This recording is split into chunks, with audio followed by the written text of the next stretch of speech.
What is up, guys? It is me, Ronan. I'm very excited for this video because this is a very special video. This is, I always say that, but this is the first time I'm going to play Jurassic World Evolution 2 in an actual video and not a stream. Jurassic World Evolution 2 is one of my favorite videos. Favorite games. Today we're going to be playing a speed build of Washington in sandbox of Jurassic World Evolution 2. Here you can see it, what we're going to be building, and I was just speed building, my own kind of map in sandbox. So first, I put down the entry point and I connected the two paths.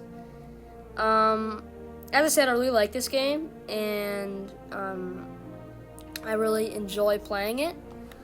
Then I made my enclosure, and I was thinking I was going to put a few herbivores in here, which I did.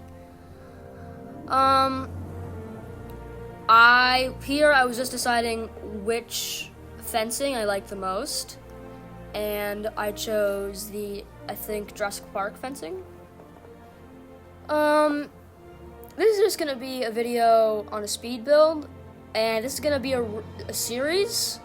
I'm gonna have multiple different videos on Jurassic World Evolution 2, probably a whole playlist, but this is just the first of many videos to come of sandbox. I think I'll do maybe 4 or 5 Washington videos of Washington sandbox. I put in this large, tall viewing platform, so I really like the way it looks. And then I fixed it up with, I made sure the path was aligned.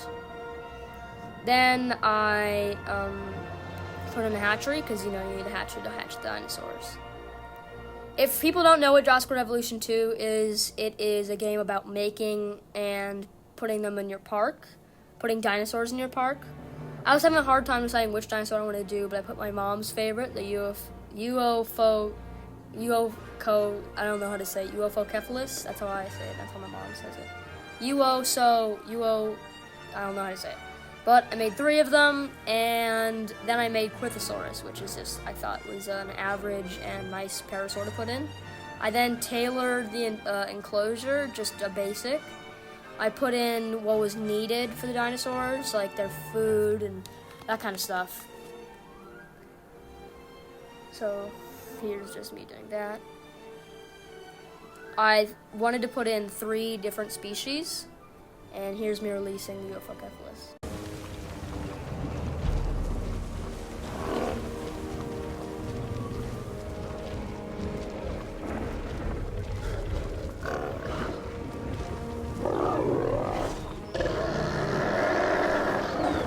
So after I released the UFOcephalus, I released the Quithosaurus, and I just wanted to check if they liked their habitat or their enclosure, and they did.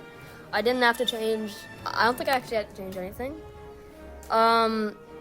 But after I just did some close-ups with the Quithosaurus and just saw their interactions, which is really cool. That's something I love about this game, the interactions.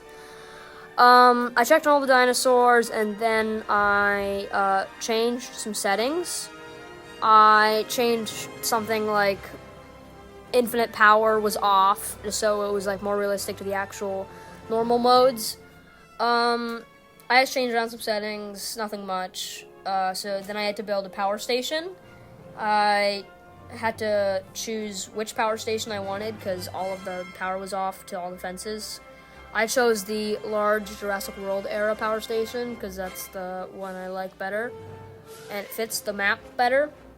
I put some substations around and made sure everything had power.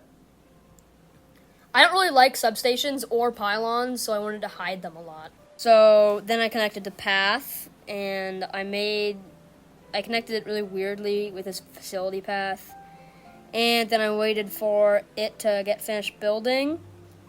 Then, like I said, I covered up, the station so it wouldn't look too ugly, because I do not like the way that they look from afar. Or just if you're trying to, look at the park and you see that, it kind of ruins it for me.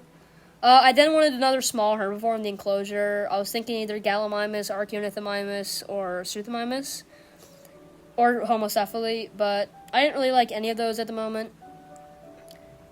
I checked on the UFO cephaluses again a little bit, and I cranked up the speed, so now it's at like 7 times speed. Then the power came back on. I had to put in everything else, like the Paleomedical Center, whatever it is. I angled it so it would look nice. Then I put in a path. Here is just where I put in some like decoration. I tried to make it look like they were still unpacking from coming to Washington or something. I don't know how. You guys tell me how it looks. I don't know if it looks good or bad. I just wanted there to be more like detail in everything. And then, I put some of my favorite prehistoric plants up. I'm going to do that in a second. I don't know if I was AFK. But I put in some ginkgo, which is like my favorite prehistoric tree in the game. I put in another substation, tried to cover it up with the trees, and then I had a brain fart trying to figure out how I could put the pylon without making it look ugly.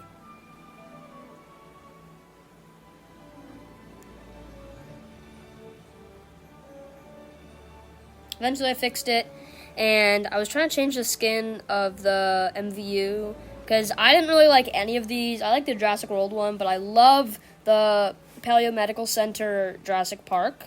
I love the Jurassic Park Paleomedical Center. I just love the way it looks. I do like the car, but I like Jurassic World cars better.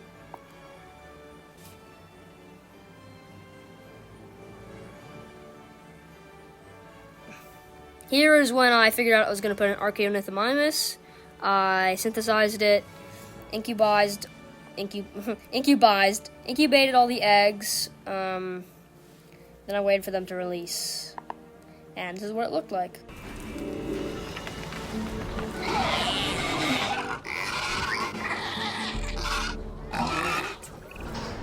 While the parks have become famous for dinosaurs, it's not quite the way we'd want. Hopefully, working together, we can change that.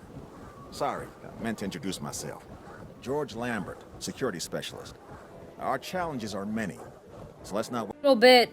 I was a little bit worried about the Archaeornithomimus and how the other dinosaurs would react to it.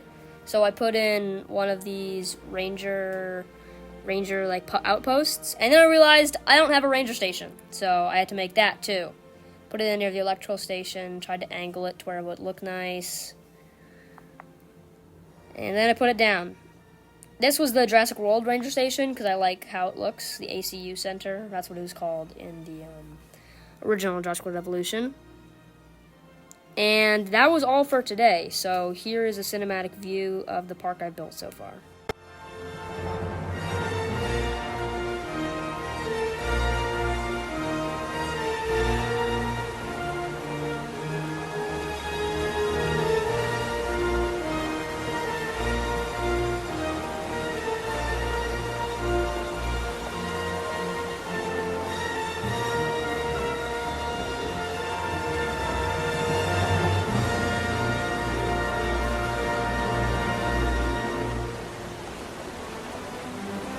Thank you guys so much for watching. I'm going to make more of these Jurassic World Evolution 2 videos.